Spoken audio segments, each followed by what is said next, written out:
আমরা অবাঞ্ছিত ঘোষণা করতে চাই। আমি আপনাদের সকলকে আরো একবার ধন্যবাদ জানাই যে আপনারা দূর দূরান্ত থেকে কষ্ট করে এসেছেন।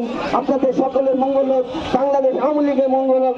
আমাদের নেতা নুরে আলম চৌধুরী এই শিবচরকে আজকে যে একটি মডেল উপজেলা হিসেবে গড়ে তুলছেন, সেই ধারা অব্যাহত থাকুক। আমাদের নেতা নুরে আলম চৌধুরী দীর্ঘজীবী হন, এই আশাবাদ ব্যক্ত করে সকলের মঙ্গল কামনা করে শেষ করছি।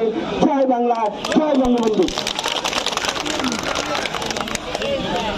আমাদের এই বাংলাদেশ আওয়ামী লীগের বিরুদ্ধে, জননেত্রী শেখ হাসিনার বিরুদ্ধে, আমাদের নেতা নুরে আলম চৌধুরীর বিরুদ্ধে ষড়যন্ত্র হবে।